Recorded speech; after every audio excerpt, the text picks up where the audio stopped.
Recomeçando onde a gente parou. Então vamos lá para a última parte da aula de hoje. Questão 16. Cientistas da Austrália descobriram que o meio de produzir roupas que se limpam sozinha. Essas são interessantes, vou ver se eu compro para meus filhos. A equipe de pesquisadores usou nanocristal. Nano é a décima, 10 a menos 9, ou seja, partículas no tamanho de 10 a menos 9. De dióxido de titânio. Dióxido de titânio também é interessante, que ele é usado pela indústria de tecido para a pigmentação branca do tecido. Que sob a luz do solar são capazes de decompor as partículas de sujeira na superfície do tecido, além de aumentar a camada branca no tecido, né? Se o tecido for de cor branca. O estudo apresentou bons resultados com fibras de algodão e seda. Nesses casos, foram removidas manchas de vinho, bastante resistentes. A nanocamada protetora poderá ser útil na prevenção de infecções em hospitais, uma vez que o dióxido de titânio também mostrou-se ser eficaz na destruição da parede celular do micro-organismo que provocam infecções. O termo nano vem da unidade de medida nanômetro, que é a bilionésima parte de 1 metro, 10 a menos 9.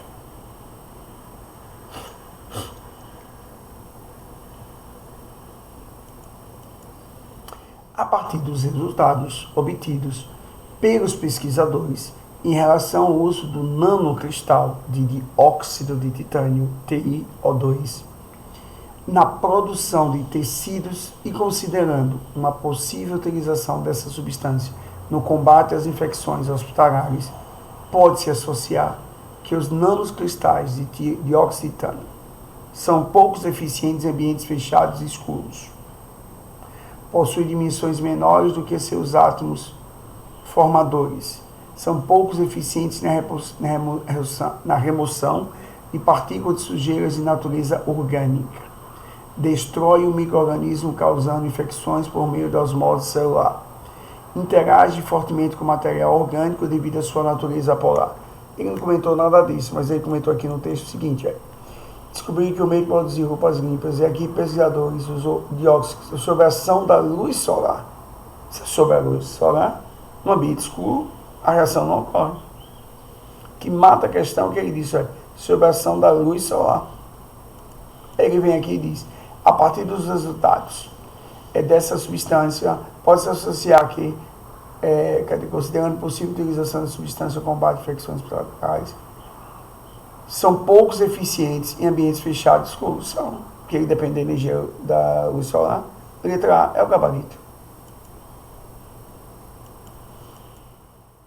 Os nanocristais de dióxido de titânio, sob a ação da luz solar, são capazes de decompor as partículas de sujeira na superfície do tecido. Logo, são poucos eficientes em ambientes fechados.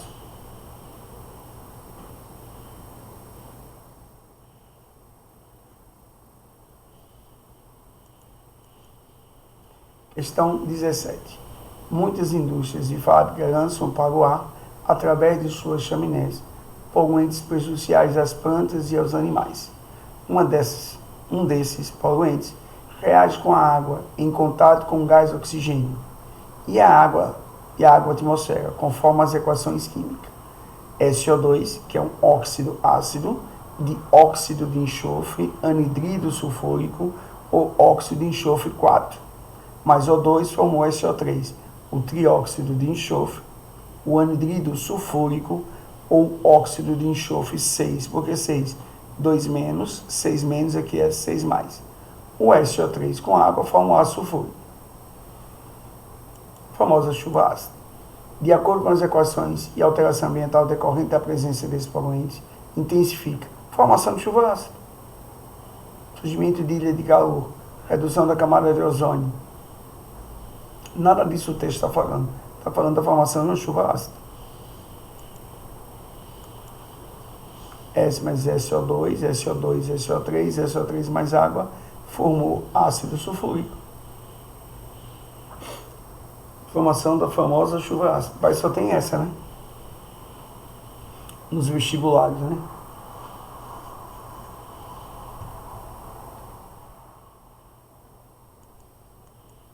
Questão 18.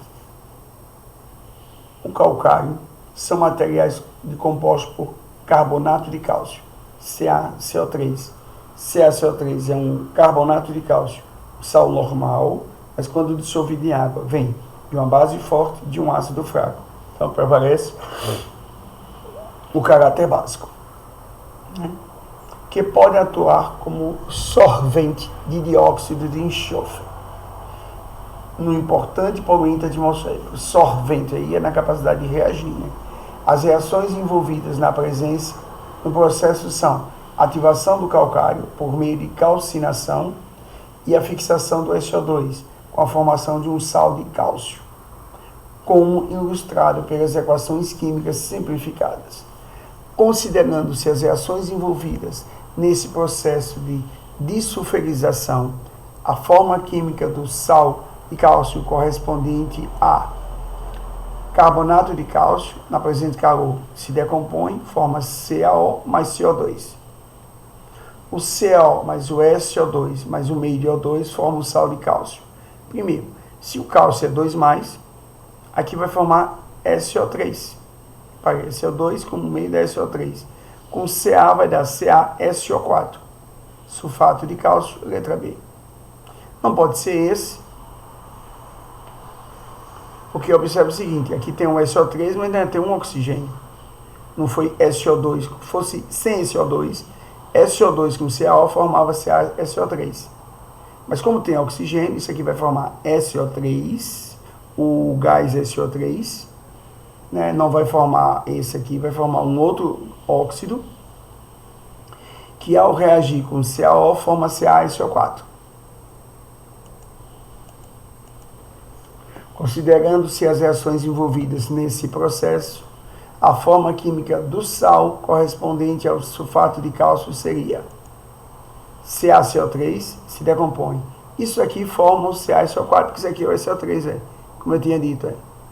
Se não tivesse esse O2, ia formar CaSO3, que seria o gabarito letra A. Boa questão do Enem, puxadinha, viu? Como o candidato teria que lembrar que houve aqui uma reação, essa reação formou o SO3, que com CaO, CaSO4. A questão é puxadinha. Ok, pessoal. Observação: solventes são materiais sólidos que retêm compostos químicos em sua superfície, ou seja, que vai reagir. Ele está retendo para reagir. Questão 19, dá para resolver até 19. O mármore, que é carbonato de cálcio, parece que só tem ele, empregado para revestimento de pisos, e um dos principais constituintes do carbonato de cálcio.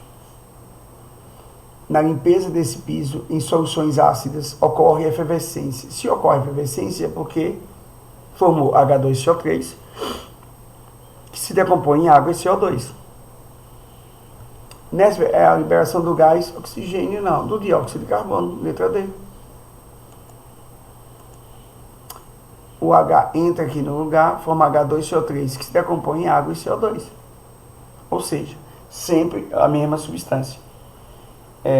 Eu vou parar aqui e na próxima semana a gente termina essa parte e começa a parte de cálculo do segundo ano. Ou eu faço uma revisão de oxirredução que eu vou precisar para os cálculos. Provavelmente eu vou fazer uma revisão de oxirredução, né, daqui balanceamento de oxirredução com vocês, ok? Foi dado no final do semestre, mas aí vai rever isso aí com mais detalhe, porque eu vou precisar muito dele também. E ele é o mais puxado para o primeiro ano, é o oxirredução. Bom, fiquem em paz. Continuamos em pandemia, há uma movimentação da sociedade brasileira, uma reabertura gradual de todos os setores e já estão ventilando a possibilidade da abertura de escolas. Ontem eu vi na UOL e na Folha de São Paulo que 9 estados e o Distrito Federal já sinalizam a reabertura das escolas privadas, né? Entre esses estados não citou Sergipe, citou Alagoas. mas o movimento dos docentes e funcionários das escolas teme pela reabertura. Eu sou a favor da reabertura desde que o pessoal da área competente, não da área política, mas da área competente da área de saúde, sinalize uma segurança mínima para o retorno. Eu sei que grupos como o G8 já estão preparados, estão todos equipados, assim que der a sinalização, vamos retornar à atividade. Mas quero deixar claro que quando voltar é porque a gente tem toda a capacidade de evitar, né, todo esse processo provocado por essa pandemia. Então a gente tem que ter muito cuidado. Né? As escolas precisam estar primeiro equipadas.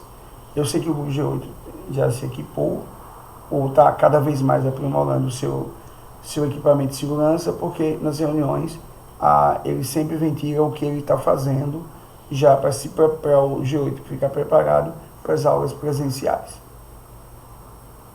Aí é uma questão do direcionamento. Não fiquem preocupados ou temerosos, porque se chegar em Sergipe, olha, o retorno vai acontecer em setembro, e se o grupo G8 sinalizar que o retorno vai ser em setembro, ele está preparado, não tenha dúvida. Ok?